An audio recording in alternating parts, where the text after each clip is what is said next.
அனைவருக்கும் வணக்கம். இந்த வீடியோ பதிவுல நம்பர் தியரி, அதுல ஃபெர்மாட் லிட்டில் தியரத்துல இருந்து ஒரு எக்ஸாம்பிள் பார்ப்போம். ஸோ ஃபெர்மாட் லிட்டில் தியரத்தோட ஸ்டேட்மெண்ட் என்ன சொல்றேன்னு பாருங்க. P is a prime number. First of all அந்த Pன்றது பிரைம் நம்பரா இருக்கணும். ஓகேங்களா? இங்க Pன்றது பார்த்தீங்கன்னா 17 யாரால டிவைட் பண்ணுமோ அதுதான் P. ஸோ எந்த நம்பரால டிவைட் பண்ணணும் அந்த நம்பர் P. ஏன்றது எனி இன்டீஜரா இருக்கணும். அப்ப இங்க ஏன்றது 24, ஏன்றது 24 எடுத்துக்கலாம். A equals to 24, Pன்றது 17. கண்டிப்பா Pன்றது பிரைம் நம்பர் தான். அது என்ன சார் பிரைம் நம்பர் அப்படின்னா, முதல்ல பிரைம் நம்பர்னா நமக்கு என்னன்னு தெரியணும் இல்லைங்களா? ஸோ பிரைம் நம்பர்னா அந்த number divided by itself and 1. So 17 யாரெல்லாம் டிவைட் பண்ணுவாங்க சார் அப்படின்னு கேட்டா 1 டிவைட் பண்ணும், அட் த சேம் டைம் 17 மட்டும்தான் டிவைட் பண்ணும். வேற யாருமே 17 டிவைட் பண்ண மாட்டாங்க. அந்த மாதிரி வரக்கூடிய நம்பர் தான் பிரைம் நம்பர்னு சொல்லுவோம். ஓகேங்களா? So A is not divisible by P. So இந்த ஏன்ற இந்த நம்பர் இருக்கு இல்லைங்களா சார், 24 17 டிவைட் ஆகுமானா கண்டிப்பா ஆகாது. அப்படி டிவைட் ஆச்சுன்னா ரிமைண்டர் 0 இருக்கணும். இங்க ரிமைண்டர் 0 வருமானா கண்டிப்பா வராது. So A is not divisible by P. அப்படி இருந்துச்சுன்னா இந்த டேர்மை மாத்தி எழுதலாம். அதாவது A பவர் P மைனஸ் 1ன்றது 1 mod P. A power P minus 1 congruent to 1 mod P. இதுதான் நம்மளோட ஸ்டேட்மெண்ட். ஓகே, இப்போ நம்ம கொஸ்டின் என்ன கேட்டிருக்கான்னு பாருங்க. Find the reminder when 24 power 1947 divided by 17. So இது மாடுலர் அரித்தமெட்டிக்கும் போடலாம். சப்போஸ் இது பிரைம் பதிலாக காம்போசிட் நம்பராக இருந்துச்சுன்னா ஆயிலர்ஸ் அல்காரிதம் தான் போய் ஆகணும். ஆயிலர்ஸ் தியரம் தான் யூஸ் பண்ணி ஆகணும். இது பிரைம் நம்பர்ன்றதுனால ஃபெர்மாட்ஸ் ஃபார்முலா யூஸ் பண்ண முடியும். ஓகேங்களா? ஸோ நம்ம என்ன கண்டுபிடிக்கணும் அது ஒரு டைம் எழுதுங்க. அதாவது 24 பவர் 1947 இஸ் காங்க்ரியன்ட் டு இங்க ஒரு ஆன்சர் வரணும் இல்லைங்களா? காங்க்ரியன்ட் டு மாட் 17. இந்த சர்க்கிளுக்குள்ள இருக்கக்கூடிய நம்பர் தான் நம்ம கண்டுபிடிக்கணும். சர்க்கிளுக்குள்ள என்ன நம்பர் வருதோ அதுதான் கண்டுபிடிக்க போறோம். ஓகேங்களா? ஸோ இது கிளியர்லி நமக்கு தெரியும், இது பிரைம் நம்பர்னு தெரிஞ்சிருச்சு இல்லைங்களா? அப்ப நம்ம ஃபார்முலா யூஸ் பண்ணலாம். So before that 24 power 1. So 24 power 1 congruent to mod 17. இதுக்கு என்ன வேல்யூ வருதுன்னு பாருங்க ஃபர்ஸ்ட்ல. அதாவது 24 17 டிவைட் பண்ணா ரிமைண்டர் என்ன வருதுன்னு பாருங்க. So 1 time 17 னா 17. So சப்ட்ராக்ட் பண்ணா ஆன்சர் 7 தான் கிடைக்கும். அப்போ 7 mod 17 எழுதலாம். இது ஒரு ரிசல்ட். சே ஈக்குவேஷன் நம்பர் 1 எடுத்துங்க நம்மளோட கன்வீனியன்ட்டுக்காக. ஓகேங்களா? அது அப்படியே இருக்கட்டும். தென் பை ஃபெர்மாட்ஸ் தியரம். என்ன சார் சொல்லுது? ஃபெர்மாட்ஸ் தியரம் இல்ல ஃபார்முலா என்ன சொல்லுது நமக்கு? A power P minus 1 is congruent to 1 mod P இல்லைங்களா? ஸோ இந்த ஃபார்முலால சப்ஸ்டியூட் பண்ணுங்க. சப்ஸ்டியூட் பண்ண என்ன கிடைக்கும்? ஏக்கு வேல்யூ நம்ம என்ன எடுத்துருக்கோம்? 24. அப்ப 24 power Pன்றது 17 minus 1 is congruent to 1 mod P. So mod P கான வேல்யூ என்ன கொடுத்திருக்கோம்? 17. ஓகேங்களா? அப்ப இது என்ன ஆகும்னு பாருங்க. 24 power 16 is congruent to 1 mod 17. So இது ரிசல்ட் நம்பர் 2. இது இப்படி இருக்கட்டும் சார். தென் ஒரிஜினல் நம்ம என்ன கண்டுபிடிக்கணுமோ அது கொண்டு வாங்க. ஸோ நம்மளோட ஒரிஜினல் ப்ராப்ளம் எது சார்? இதுதானே sir original problem. 24 power 1947. 24 power 1947 இதுக்கான ஆன்சர் கண்டுபிடிக்கணும். தென் இப்போ என்ன பண்றதுன்னு கேட்டீங்கன்னா, இந்த 16க்கும் தென் 1947க்கும் ரிலேஷன் கண்டுபிடிக்கணும். அதாவது ரிலேஷன் பிட்வீன்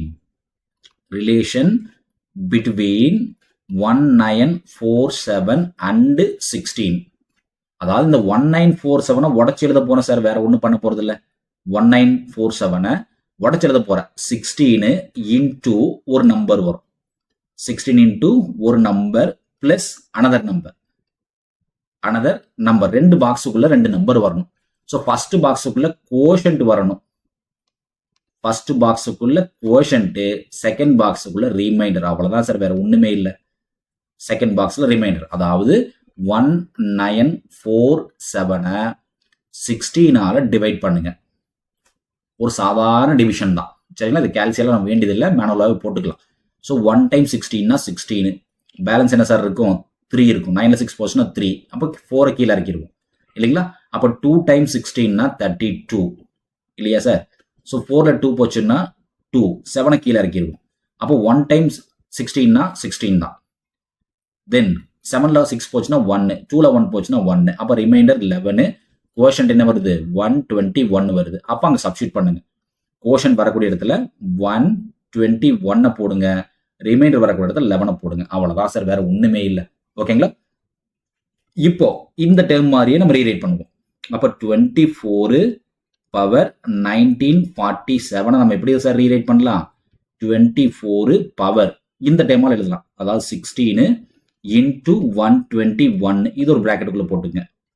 பிளஸ் 11 இன்னொரு பிராக்கெட்ல இருக்கட்டும். அதாவது a power m plus n இருந்துச்சுன்னா இதை a power m into a power n சொல்லி உடைக்கலாம். ஸோ அந்த லாஜிக் படி உடைச்சோம்னா 24 பவர் 16 இன்டூ 121 ஆகும். இன்டூ 24 பவர் 11 மாத்திக்கலாம். அட் த சேம் டைம் நமக்கு நல்லாவே ஃபார்முலா தெரியும். a power m whole power n இருந்துச்சுன்னா அதை a power m into n மாத்திக்கலாம். ஓகேங்களா? அப்ப இந்த 24 எப்படி மாத்துறதுன்னு பாருங்க. 24 பவர் 16 ஹோல் பவர் 121 மாத்திக்கலாம். கரெக்ட் தானே சார்? இந்த ஃபார்முலா யூஸ் பண்ணி தென் 24 பவர் 11 அப்படியே இருக்கட்டும். ஓகேங்களா? இப்போ நம்மளோட ஒரிஜினல் ப்ராப்ளத்துக்கு வரணும்.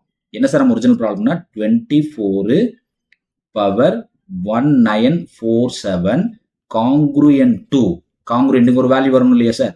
காங்க்ரூயன்ட் டு mod 17 இல்லையா சார்? இந்த 24 பவர் 1947 தான் நம்ம உடைச்சிருக்கோம். எப்படி உடைச்சிருக்கோம்? 24 power 16 whole power 121 16 whole power 121 ஆகும். இன்டூ 24 பவர் 11 mod 17 ரீரைட் பண்ணியிருக்கோம் இல்லையா சார்? ஸோ நம்ம ஃபெர்மாட்ஸ் தியரம் என்ன சார் சொல்லுதீங்க? ஃபெர்மாட்ஸ் தியரம் பாருங்க. ஸோ முன்னாடி வச்சிருக்கோம் இல்லையா? 20 ஈக்குவேஷன் நம்பர் 2 பாருங்க. 24 power 16 24 power 16 is congruent to 1 mod 17. அப்போ இங்கே வரக்கூடிய ரிமைண்டர் என்ன சார் வருது? நமக்கு 1. அப்போ அந்த 1 தூக்கி இங்கே பேஸ்ட் பண்ணிடலாம் இல்லையா சார்? From equation 2. ஸோ ரெண்டாவது ஈக்குவேஷன்ல இருந்து நம்ம எழுதிடலாம். ஸோ ரெண்டாவது ஈக்குவேஷன் என்ன சார் எழுதலாம்? இங்கே ஆர்ஹெச்எஸ்ல இதுக்கான வேல்யூ 1. 24 பவர் 16 ஹோல் பவர் 121க்கு 1 இன்டூ 24 பவர் 11 mod 17 மட்டும்தான் இருக்கும் இல்லையா சார்? இதனோட வேல்யூ 24 பவர் 1947. ஸோ இது ஈக்குவேஷன் நம்பர் நம்ம 3ன்னு வச்சுக்கலாம் நம்மளோட கன்வீனியன்ட்டுக்காக. இப்போ நான் என்ன சார் கண்டுபிடிக்கணும்னா இந்த ரெண்டாவது வந்திருக்கு இல்லையா சார்? 24 பவர் 11 இதுக்கு மட்டும் ஆன்சர் கண்டுபிடிக்கணும். அதாவது இப்போ நியூ ப்ராப்ளமா ரைஸ் ஆயிடுச்சுன்னு வைங்களேன். இது நியூ ப்ராப்ளமா கூட நம்ம ட்ரீட் பண்ணிக்கலாம். ஸோ நியூ ப்ராப்ளம் அதாவது 24 பவர் 11 காங்க்ரூயன்ட் டு இங்க ஒரு வேல்யூ வந்திருக்கும். இந்த வேல்யூ mod 17 வேல்யூ mod 17 இதுக்கான ஆன்சர் கண்டுபிடிக்கணும். ஓகேங்களா? ஸோ இப்போ இந்த நியூ ப்ராப்ளம் 24 பவர் 11 நம்ம ட்ரெடிஷனல் மெத்தட்ல தான் சால்வ் பண்ணி ஆகணும். இந்த இடத்துல ஃபெர்மாட்ஸ் யூஸ் பண்ண முடியாது. ஏன் சார் யூஸ் பண்ண முடியாதுன்னா இங்க வேல்யூ 11 இருக்கு, இங்க வேல்யூ 17 இருக்கு, அதோட குறைவா இருக்கு. அப்ப நார்மல் ப்ரொசீஜர் தான் யூஸ் பண்ணி ஆகணும். ஓகேங்களா?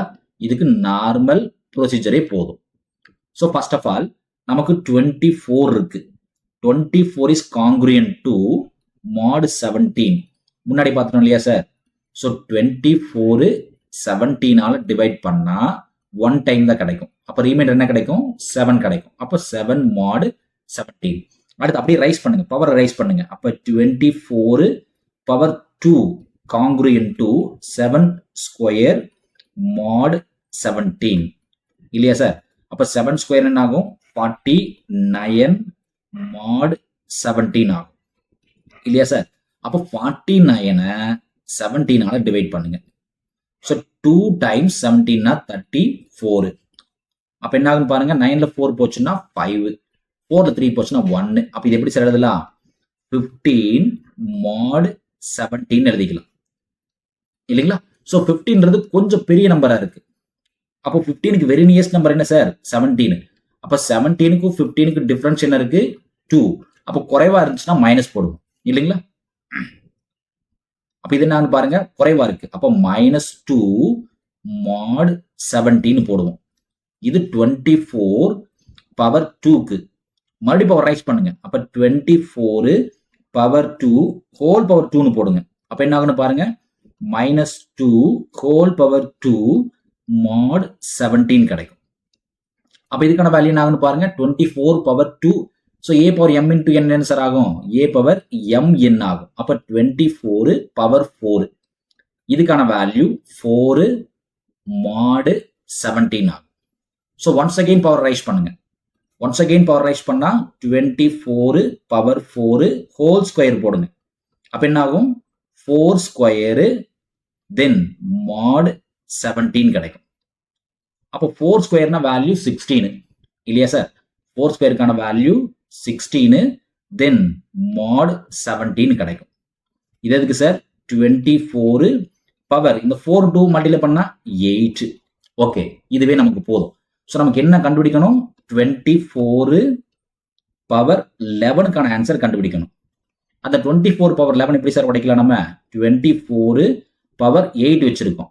அப்ப 8 தென் பிளஸ் 2 இருக்கு. 8 பிளஸ் 2 எங்க சார் இருக்கு, இங்க வச்சிருக்கோமா, 2 இங்க இருக்கு. So 8 into 24 power 2 into 24 power 1 மாத்திக்கலாம். அதாவது 11ன்ற நம்பரை 8 பிளஸ் 2 பிளஸ் 1ன்னு மாத்திக்கலாம். அப்ப 24 இதெல்லாமே என்ன சார், இது mod 17 தான், mod 17. அப்ப 24 பவர் 8க்கு என்ன சார் வேல்யூ வந்திருக்கு, 16. அப்ப சப்ஸ்டிட் பண்ணுங்க. அப்ப 16 ஒரு சைடுல இருக்கட்டும் சார். 24 பவர் 2க்கு வேல்யூ என்ன சார் வந்துச்சு, -2 இருக்கு. 24 பவர் 2க்கான வேல்யூ -2 சப்ஸ்டிட் பண்ணுங்க. இன்டூ 24 பவர் 1க்கு பேஸ் தானே சார், 24 பவர் 1 அதுக்கான வேல்யூ 7. ரிமைண்டர் என்ன கிடைக்குது, 7 கிடைக்குது. அப்ப என்ன ஆகுன்னு பாருங்க. ஸோ இங்க 16 இருக்கு, ஆல்மோஸ்ட் வெரி நியர். இந்த 16ன்றது வெரி நியர் டு 17. இதை மட்டும் தனியா பாருங்க. அப்ப 16க்கும் 17க்கும் டிஃபரன்ஸ் என்னன்னா 1. குறைவா இருக்கு அதிகமா இருக்கான, குறைவா இருக்கு. அப்ப -1 இன்டூ -2 இன்டூ 7. அப்ப என்ன ஆகும், 2 மைனஸ் பிளஸ் ஆயிரும். அப்ப 7 2 சார் 14. அப்ப 24 பவர் 11 வந்து 14 mod 17 கிடைக்குது. 14 mod 17. இது ஈக்குவேஷன் நம்பர் 4 கூட எடுத்துக்கலாம்.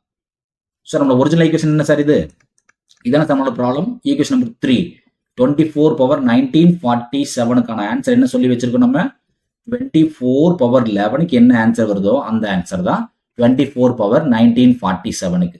therefore ரிசல்ட் எழுதிடலாம். So 24 power 1947 is congruent to 14 mod 17. அப்ப ரிமைண்டர் என்ன சார் நமக்கு வருது, 14. ரிமைண்டர் நமக்கு என்ன வருது, 14. ஸோ லிட்டில் தியரம் அப்ளை பண்ணா கொஞ்சம் ஒர்க் பண்றதுக்கு ஈஸியா இருக்கும். நன்றி. மீண்டும் இன்னொரு வீடியோ பதிவில் பார்ப்போம். இந்த வீடியோ நம்ம கிளாஸ் இருக்கக்கூடிய இந்த மெத்தட் உங்களுக்கு பிடிச்சிருந்துச்சுன்னா நம்ம சேனலை சப்ஸ்கிரைப் பண்ணுங்க, வீடியோஸ் லைக் பண்ணுங்க, கமெண்ட்ஸ் பண்ணுங்க. மீண்டும் இன்னொரு வீடியோ பதிவில் பார்ப்போம்.